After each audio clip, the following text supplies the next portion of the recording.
राज्यभरात मनसेनं सागरी किनारे स्वच्छता मोहीम हाती घेतली आहे. राज्यभर मनसेनं सागरी किनारे स्वच्छ मोहीम हाती घेतलेली आहे. या अभियानामध्ये किनारपट्टीवरील 40हून अधिक किनाऱ्यांची सफाई करण्याचा मनसेचा संकल्प आहे. मनसेकडून आज जवळपास 40 सागरी किनाऱ्यांवर स्वच्छता मोहीम राबवण्यात. जय हिंद दोस्तों, आप देख रहे हैं मीरा भाईंदर डायरी और आज हम हैं उत्तन बीच पर, जहां पर कि मनसे पर्यावरण सेना द्वारा एक क्लीन अप ड्राइव का जो है कि आयोजन किया गया है। और आप देख सकते हैं मेरे पीछे कि कई लोग हैं जो आज इस बीच की सफाई में लगे हुए हैं। आपको बताना चाहेंगे कि मनसे के जो युवा नेता हैं माननीय अमित ठाकरे जी, उन्होंने जो है कि एक आह्वान किया था कि महाराष्ट्र से सटे जो 720 किलोमीटर के समुद्र तट है उसकी सफाई, उसका रखरखाव और उसकी सुरक्षा उनके इस मनसे पर्यावरण सेना द्वारा किया जाएगा। साथ ही साथ उन्होंने कहा था कि जो उसके आसपास के इलाके में रहने वाले लोग हैं वो भी इस सफाई का हिस्सा बने, जिससे कि महाराष्ट्र के बीचेस साफ़ सुथरे दिखे। 11 जनवरी को करीबन 40 बीचों पर महाराष्ट्र के इस तरह के साफ़ सफाई के कार्यक्रम का आयोजन किया गया था। 11 तारीख को यहाँ पर भी फ्रांसिस लोबो, जो कि मीरा भाईंदर में रहते हैं, वो मनसे पर्यावरण सेना के उपाध्यक्ष हैं, उनके नेतृत्व में किया गया था।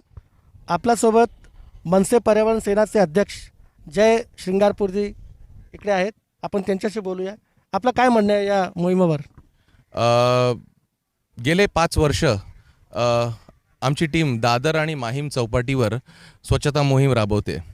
तर जो बदल आम्ही दादर आणि माहीमवर घडवला आहे, तर एकदा कसं झालं की सन्माननीय अमित साहेब ठाकरे त्यांनी मला बोलवलं आणि त्यांनी विचारलं की तू दादर आणि माहीमला जो बदल आपण जो घडवला आपल्या टीमनी, महाराष्ट्र नवनिर्माण पर्यावरण सेनेनी, तो आपण पूर्ण महाराष्ट्रात करू शकतो का?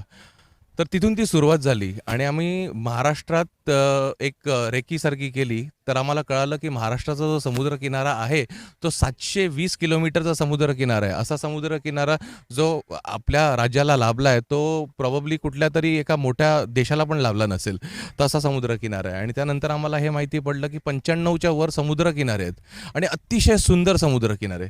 त्याच्यामधनं 40 असे समुद्र किनारे आहेत जिथे लोक जातात, रहदारी असते, तिकडे त्या पर्यटनसाठी लोक जातात। तर त्या 40 समुद्र किनाऱ्यांवर असं कळालं की काही जागी स्वच्छता नाही आहे, तर काही सेफ नाही आहे, तर कुठे कुठे ब्युटिफिकेशन नाही आहे।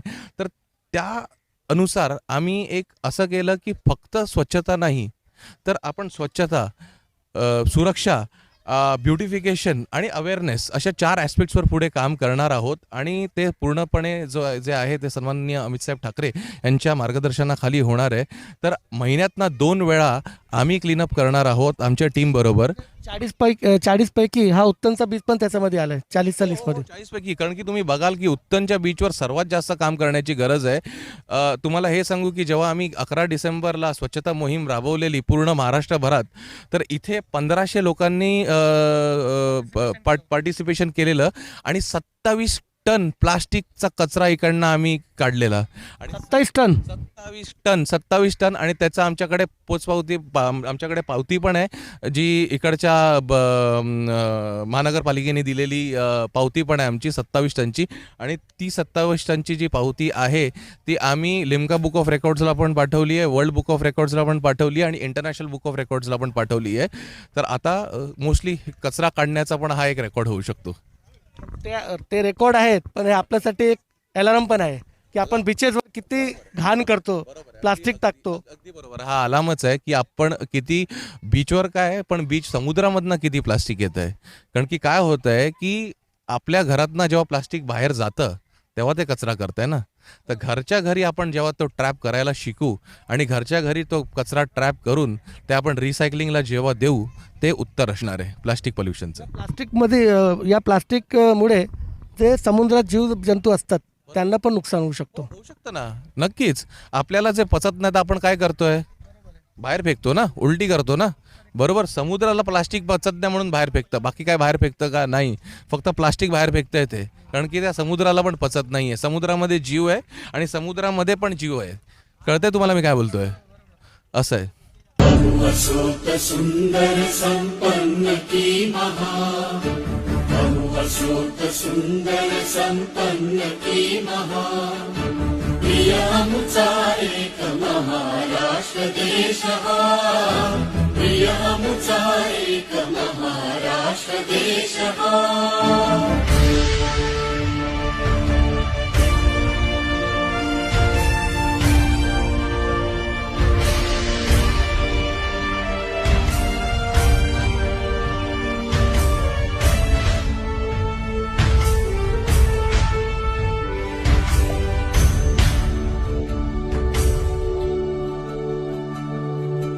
वैभव संपन्न भाग्यशाली देश हा. मला असं वाटतं की इकडचे जे रहिवासी आहेत आजूबाजूचे त्यांचा सुद्धा पार्टिसिपेशन झालं पाहिजे. कारण तुम्ही बाहेरून येऊन आणि आमचा बिचाला साफ करतात. या समुद्रपट्टीवर राहणारे जे लोक आहेत त्यांना सुद्धा येऊन आणि इकडे पार्टिसिपेट केलं पाहिजे. तुमचं याच्यावर काय म्हणणं आहे? बघा कसं आहे माहिती आहे की मी या गोष्टीला कधीही आमचं किंवा तुमचं मानत नाही, कारण की हा पूर्ण समुद्र किनारा आहे तो आपला आहे. माझा प्रश्न यामुळे होता की कुठेतरी आपल्याला अवेअरनेस केला पाहिजे त्यांना सुद्धा. म्हणजे काय हा तुम्ही जे बोलतायत ते अगदी बरोबर बोलतायत की इकडची जी लोक आहेत बरोबर त्यांनी आलं पाहिजे, त्यांनी पण पार्टिसिपेशन केलं पाहिजे. जेव्हा मी दादर चौपाटीचं जे क्लीनअप चालू केलेलं तेव्हा मी आणि माझ्या लहान मुलीने केलेलं, तेव्हा ती 7 वर्षाची होती. त्यानंतर माझे मित्र आले, त्यानंतर मग आजूबाजूचे लोक, जेव्हा ती गोष्ट सोशल मीडिया थ्रू लोकांपर्यंत पोचली बरोबर तेव्हा आजूबाजूचे लोक आले. आणि जसं मी बोललो तुम्हाला आजूबाजूचे पण लोक तेच येणार आहे ज्यांना पर्यावरणाबद्दल थोडंसं वाटतं आणि आपण काहीतरी केलं पाहिजे देशासाठी ते वाटतं, ते लोक येणार आहेत. हमारे बीच जो है कि मन से पर्यावरण सेना के उपाध्यक्ष फ्रांसिस लोबो जी भी हैं जो कि मीरा भाईंदर में ही रहते हैं. आइए उनसे भी इस विषय पे बात करते हैं. फ्रांसिस जी, जैसे कि उन्होंने बताया कि महाराष्ट्र के जो 720 किलोमीटर समुद्र तट पर जितने भी क्षेत्र हैं उनकी साफ़ सफाई का जिम्मा कहीं ना कहीं मन से पर्यावरण सेना ने ले लिया है. तो आपको क्या लगता है कि इस मुहिम को सफलता कब मिल पाएगी? क्योंकि मेरा ये मानना है कि जब तक यहाँ के आसपास के लोग जो क्षेत्र में रहते हैं उनका पार्टिसिपेशन नहीं होगा तब तक इस चीज़ को आप रोज़ आके तो सफाई नहीं कर सकते ना. कहीं ना कहीं इसका मेंटेनेंस उनको करना पड़ेगा और उनको भी इस बात का ध्यान में रखना पड़ेगा कि जो भी यहाँ पे बीचेस पे आते हैं, चाहे वो छुट्टियाँ मनाने आए, चाहे वो घूमने फिरने आए, यहाँ पे गंदगी ना करें. तो इस विषय पे आप क्या कहेंगे? बेसिकली जैसे आपने पूछा इसका सक्सेस के बारे में, सक्सेस तो मैं बोलूँगा कि success almost we are there. क्योंकि जिस तरीके से हमने ये पिछले महीने में ये इवेंट ऑर्गेनाइज़ किया था अमित साहब के नेतृत्व में, जब हमने ये इवेंट यहाँ पर किए, हमारे यहाँ के पार्टिसिपेंट्स सिर्फ हमारे पदाधिकारी नहीं थे. वी हैड, हमारे पास अप्रॉक्सीमेटली 1500 लोग पार्टिसिपेट किए थे इस इवेंट में. हमारे पास स्कूल्स थे, NGOs आए थे. तो वो अवेयरनेस थोड़ा इट्स अभी फ़िलहाल मैं बोल सकता हूँ थोड़ा क्रिएट हुआ है. अब उस अवेयरनेस को हमको एक नेक्स्ट लेवल पर लेके जाने के लिए, जैसे हम if we do it redundantly, हमको अगर every time, every week, every day अगर हम वो करते रहे लोगों को, तब वो अवेयरनेस होगा. वंस इन अ मंथ या वंस इन अ वीक अगर हम आए तो दैट विल नॉट हेल्प.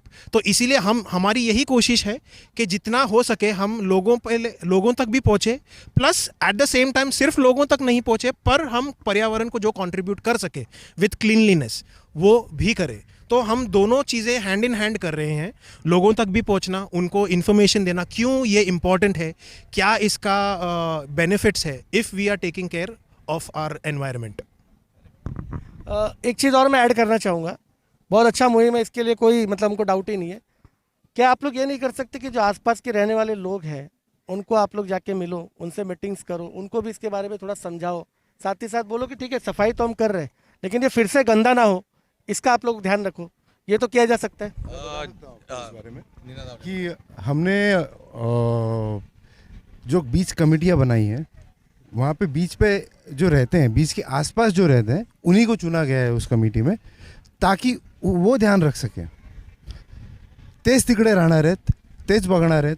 जे बीचच्या लांब राहतात किनाऱ्यापासून किंवा दूर राहतात त्यांना सारखं सारखं येऊन बघणं किंवा ते त्याच्यावर कंट्रोल ठेवणं पॉसिबल नाही आहे. तर ह्या कमिटीमध्ये आम्ही अशीच लोकं निवडली आहेत जे बीचच्या आसपास राहतात, तर ते बघू शकतात काय होतं ते, दिवस राहतात त्यांची नजर राहील त्याच्यावर. तर आम्ही लोकसहभागामधूनच ही मोहीम मोठी करण्याचा प्रयत्न करत आहोत. आणि ही लोकं बीचच्या आसपास राहणारी असोत किंवा बीचवर येणारी असोत, ही जबाबदारी सगळ्यांचीच आहे की बीच स्वच्छ ठेवला पाहिजे. हे फक्त इथे राहणारे करतील आणि येणारे मजा करतील असं नाही चालणार आहे. ही सगळ्यांची जिम्मेदारी आहे. ही फक्त ह्यांचीच आहे किंवा त्यांचीच असं बोलून चालणारच नाही आहे. बिलकुल.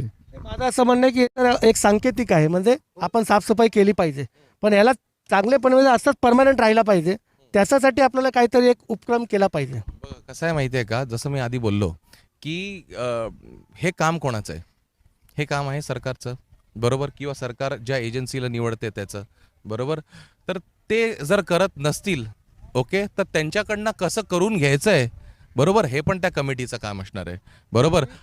मी अमित साहेबांचं एक बाईट ऐकलं होतं, त्याच्यामध्ये त्यांनी सांगितलं होतं की आपण सरकारवरच फक्त अवलंबून नाही राहायचं, आपली पण जबाबदारी आहे की आपण पण येऊन आणि याची साफसफाई केलीच पाहिजे, याची सुरक्षेचा पण आपण खात्री केली पाहिजे.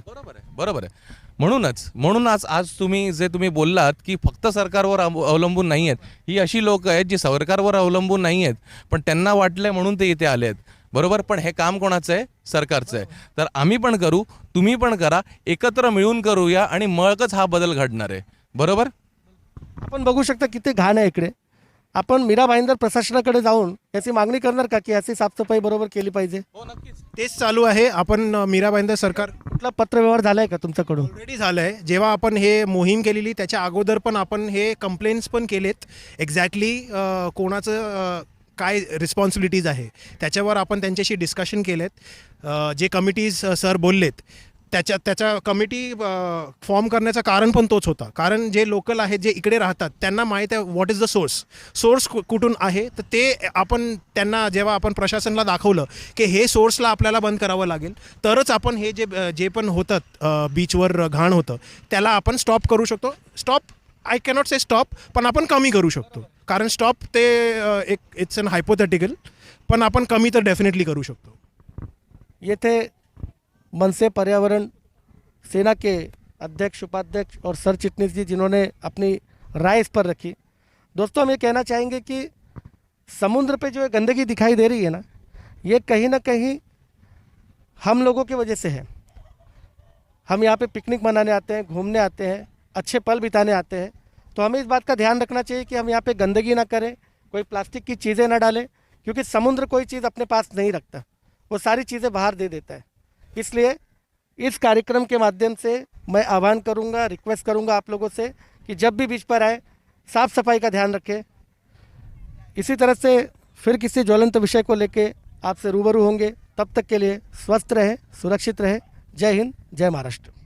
हतभागी नेतृत्वे बुडविला पहा, वैभव संपन्न भाग्यशाली देश हा.